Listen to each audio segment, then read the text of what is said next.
Hi, and welcome to another video by Get It Done Home Repairs. Today's project, we're going to be changing that tensioner assembly down inside there. As you can see, it's in a really tight spot. So we're going to change the tensioner and the idler pulley at the same time. And you can see the idler pulley is back in there. And that's it. So what we did first is we jacked up the vehicle, took off the right front wheel. We are going to remove this panel right inside here so we can gain access to the lower part of the crankshaft to get the belt off and on. Next thing we're going to do is we're going to come over here and we're going to disconnect the battery right there first. We're going to disconnect the battery so that we have no problem with the power. Next, we're going to come in and we're going to remove the alternator from the car because we need to get that tensioner assembly out through there. And of course, this engine mount is going to go too. We are going to jack up the engine using a floor jack.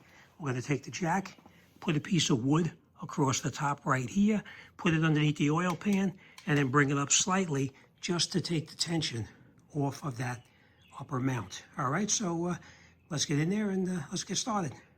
Now, taking out these clips, you got to be very careful. You want to get behind it with a screwdriver, just like this, and you want to work it back and forth very easy because you don't want to snap these off because you're going to need to put these back in later on. So we're just going to come in here, we're going to work it back and forth until we get it to pull out just a little bit, and then we'll do the rest with our hands, just like this. Work it back and forth and it comes right off. We're going to do the exact same thing on the bottom, and then we have a little bit better access to the lower crankshaft. Okay, so as you can see, the cover is off. Gives us a little bit better room underneath here, and we put that off to the side. Next, we come underneath the bottom of the oil pan itself with a big piece of wood and a floor jack, and then we just lift up a little bit just to take the tension off of the top engine mount. You don't need to jack it up far, just to hold the engine up just a little bit. Okay, so let's go up top and let's disconnect that engine mount. Okay, next thing we're going to do is we're going to disconnect the engine mount itself. We're going to disconnect this bolt, this bolt, this bolt, and of course that little 10 millimeter there. This one, I believe, is a 19 millimeter, and this is a 19 millimeter, but I believe this one is an 18 millimeter. So we're going to take all of these out, and then we're going to pull this mount out of the way so we have better access to that drive belt. Okay, 19 millimeter out, other 19 millimeter. These were very tight, I might add. All right, that's out. Now the next one over here, this actually is a 17 millimeter, just so you know. And we loosened that up as well.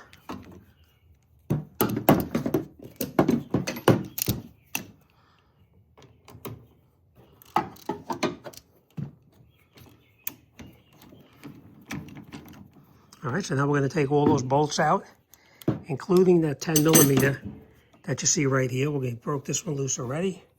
Take this one out as well. Now, if the engine starts to drop down while you're lifting it up, of course, you can put more tension on it then. Just jack it up just a little bit more.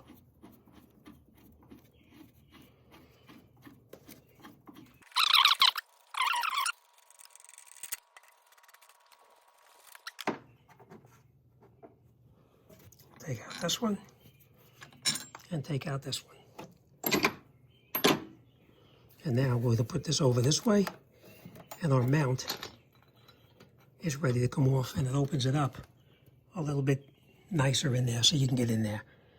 All right, let's continue. Before we go any further over here with the drive belt tensioner and alternator, we're going to come over here and we're going to disconnect our negative terminal from the vehicle itself. So we just loosen up that screw and then take this and pull it off.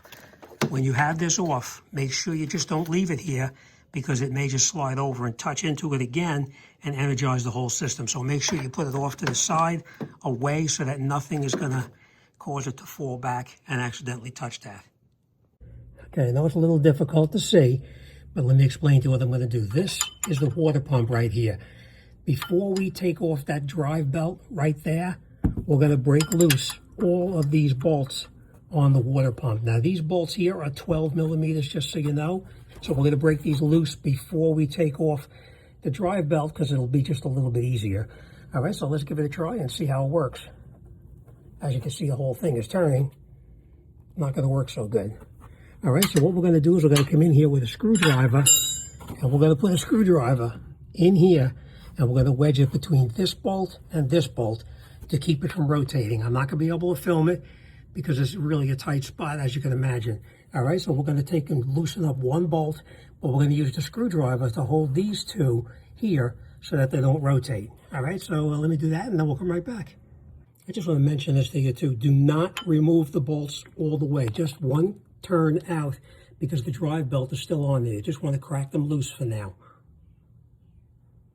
Okay, next we came in here with our 19mm wrench. We put it on this tensioner right here. We released the tension on it, and we disconnected the belt. Now, before you disconnect the belt, make sure you have a routing so you know how to put it back on.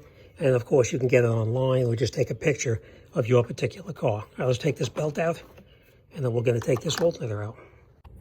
Next, being that we already loosened up the bolts up here, we can now take these bolts out that hold the pulley onto the water pump. Make sure you know which bolts go back where. Very important.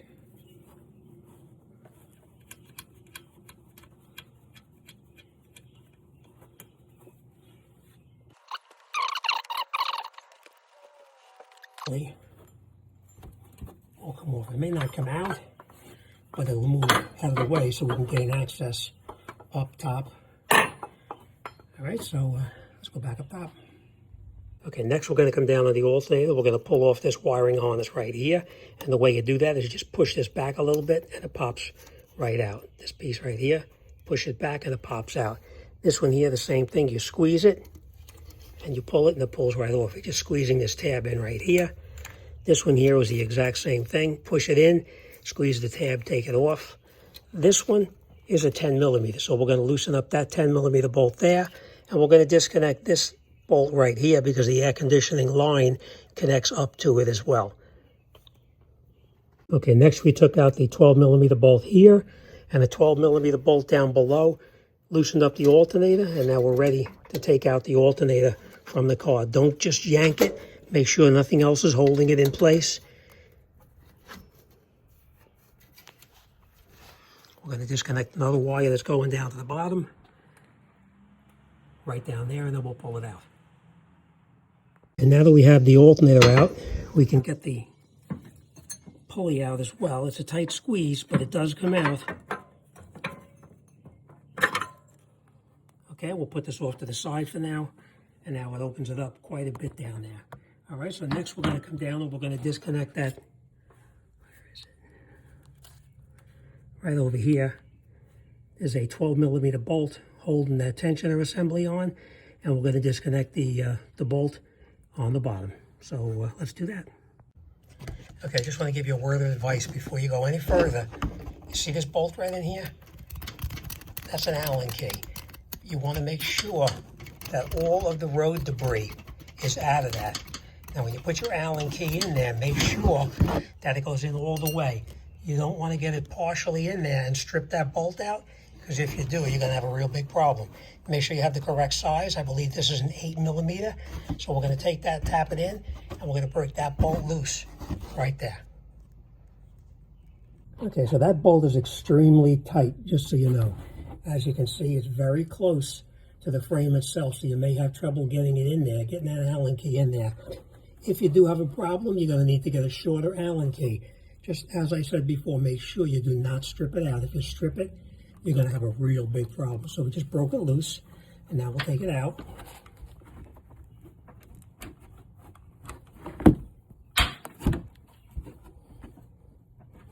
I'm going to need two hands to get it out. But once I get it out, we're going to unscrew that bolt and pull it totally out. Okay, next we're going to come in here and we're going to take the tensioner itself and we're going to break loose the hydraulic portion of it. Again, that's 12mm. I don't have to remind you, when you're pushing on a ratchet, never push with a closed fist because you'll definitely destroy your knuckles. As you can see, I've had quite a few knuckle injuries over the years myself, so be careful.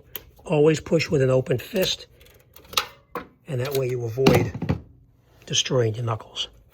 All right, we'll take that last bolt out.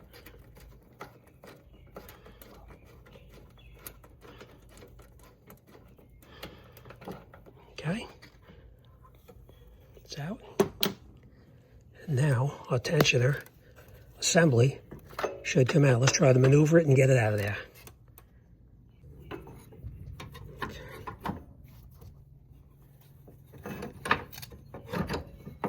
Don't have a faucet. Make sure you work it out. Remember how you took it out, because that's the way you're going to need to put it back in. All right, so here we go. There's our tensioner assembly. Now, just so you know, I'm going to be replacing this idler pulley right here. This was making a little bit of a noise, so we have it apart. We're going to change that.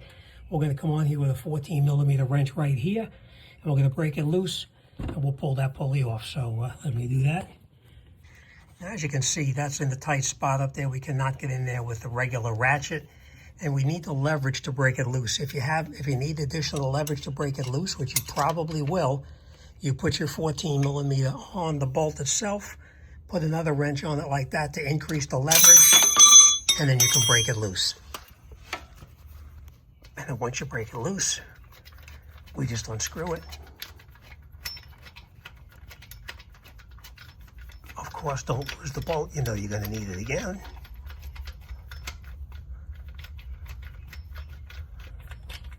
Okay, pull this out.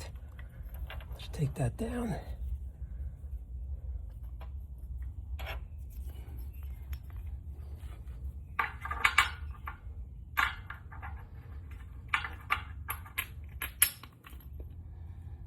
And then we'll just pull this out. Just like that. Let's grab a new one and put it back together. Okay, so now before we start putting it back together, you want to line it up and make sure that everything lines up exactly as it's supposed to. As you can see, this one looks actually perfect, so we're in good shape. Now, the other pulley, I did match it up against the old one that came off. Is the old one that came off. I did match it up to make sure that that was okay, and we're going to put that one back in as well. All right, and basically what you're going to do now is you're just going to reverse the procedure you did for taking it apart, and we'll put it back there. Let me just show you how to get this back in there, and then we'll be all done. I just want to point this out to you. If by chance you were changing the water pump right now, it's only a matter of like maybe 6 bolts in here to hold the water pump in place, and then you can remove the water pump from the car and change it if you need to. In this case, we're not going to change it because it doesn't need it. All right, but that's what you would do. Just loosen up this bolt, and this bolt, and around the back a few bolts, and then the water pump comes right out. All right, now put the new tensioner back in.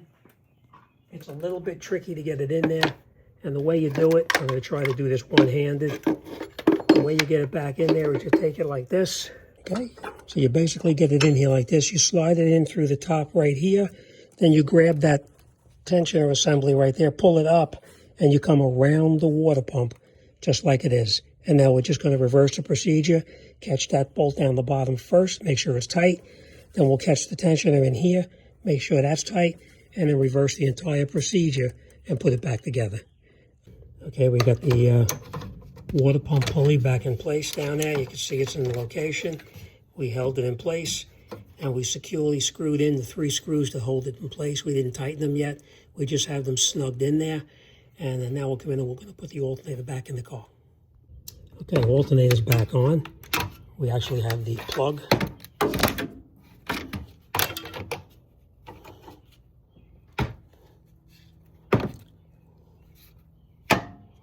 Okay, alternator's put back on. We have our 10mm bolt right here, the power lead connected up. We plugged in the plug in the back over here. We connected it up to the bracket here. We attach these where they belong so that way they don't fall up against the catalytic converter and melt. We reattached the air conditioning line to this bracket here, and then we put the belt on. We stretched the belt all the way around, and the last piece that we put on was right here. It slid back onto the tensioner bracket last. We did not try to put it on the pulleys down here because these pulleys, you need to pull the belt further to get it on, where here you can just slide it onto the flat part of the tensioner itself. All right, and that's it. That's tight. Just so you know, we did tighten up those 3 bolts on the water pump, and that's totally finished now. We're next going to put our lower part of the mount back in, which we removed so we could gain access to this tensioner assembly here. It was just 3 bolts, and we took it out. Now we're going to put it back in, and we're going to reconnect our mount on the top here. Before we close this up, just make sure that your belt is on all the grooves exactly as it's supposed to be. Make sure it's on all of them and it fits in perfectly as it does here, especially on the water pump down below. It's hard to see, but if you come under here and you come in this side over here, you'll have a better view to make sure the belt is on the lower crankshaft the way it's supposed to be. Okay, so now we have our upper part of the mount on. Bolts are both tight, all three of them actually. The two 19s and the 17 is tight. We put our lower mount back in as well, and those are 15 millimeters, and we tighten those up. We lowered the engine down off the jack, and now it's just supported by just the engine mount itself. All right, now we're going to look around, make sure everything is connected up the way it's supposed to be. Then we're going to reconnect our battery, and then we're going to fire it up, and it should be all finished.